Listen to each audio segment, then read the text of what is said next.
سفیر کے پاس بھیج دیں. تو منسٹر صاحب بتائیں honourable minister for climate change ji Sherry Rehman صاحب، آپ فارن افیئرس کی رپلائی کر رہے ہیں. سر جی آج مجھے ہی کہا گیا ہے اور کیونکہ میں آپ کی دادی لگتی ہوں. میری بھی دادی اور ہاؤس کی بھی دادی ہیں آپ. لیکن میری کوشش ہوگی کہ دادا گیری نہ ہو. ٹھیک ہے. ٹھیک. اچھا جی، آنریبل ممبر کا بہت اہم سوال ہے جی کہ جو اس وقت ہمارے اور مستقل مزاجی سے جو جاتے ہیں ہمارے لوگ، ان کی کفالت کا کس طرح خیال کیا جاتا ہے، ان کی معاونت کون کرتا ہے. اصل میں ان کا سوال یہی ہے. کیوں تنگی صاحب؟ اور ایسا ہے کہ جی فارن افیئرز منسٹری نے جو ہمیں جواب دیا ہے وہ اس حوالے سے ہے کہ دیکھیے پاکستان کمیونٹی وہاں ایک اسٹیبلشڈ سسٹم ہوتا ہے اور ساری گلف اسٹیٹس میں کوشش نمبر 1 یہ ہوتی ہے کہ جب تک فارن افیئرز کے حوالے سے کوئی کونسلیٹ پہ پہنچے یا ایمبیسی پہ پہنچے وہ تب وہاں آتے ہیں اور اس منسٹری کا تب ہی عمل دخل ہوتا ہے جب وہ کسی پریشانی میں، کسی مصیبت میں، یا ان کے پاس پیسے ختم ہو گئے یا دکھ بیماری ہو تو اس صورت میں چیئرمین صاحب وہ وہاں آتے ہیں.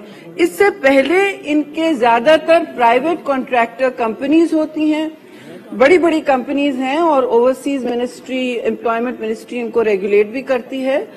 وہ ان کے ذریعے جاتے ہیں، ان کا پرائیویٹ نجی کانٹریکٹ ہوتا ہے آپس میں اور اس سے مطلب جب کوئی جیسے میں نے کہا جب تکلیف ہوتی ہے تو منسٹری اور فارن افیئرز کا ہدایت ہے فوری طور پر، کیونکہ ہمارے شہری ہمارے لیے سب سے بڑا سرمایہ ہے اور پہلا کام ایمبیسیز کا یہی ہوتا ہے کہ وہ تحفظ کریں. تو جبکہ آپ ہمارا کوئی رول نہیں ہے، کوشش ہوتی ہے کہ جی اگر کوئی مسئلہ ہے تو لیگل اسسٹنس بھی کمیونٹی کے ذریعے کیا جائے اور یہ اسٹیبلشڈ ہے Pakistan community welfare and education fund, اس کے ذریعے مدد فراہم کی جاتی ہے.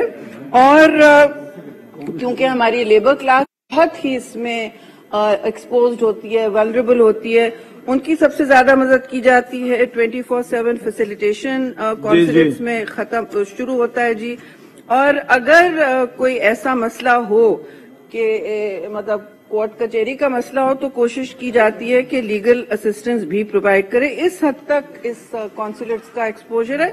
اس کے حوالے سے باقی جتنے نجی کانٹریکٹ ہیں، کفالت شاری، وہ آپ کو پتہ ہے اوورسیز اور یہ جو پرائیویٹ فرمز ہیں وہی کرتی ہیں جی. تھینک یو جی. ہمارے کافی کولیگز پارلیمنٹیرینز نیشنل اسمبلی سے special assistant to the prime minister بھی بیٹھے ہیں، لیفٹ سائڈ پہ بھی بیٹھے ہیں، رانا صاحب بھی ادھر آئے ہوئے ہیں. Welcome to the house. پہلے یاد نہیں رہا، شور شرابہ زیادہ تھا.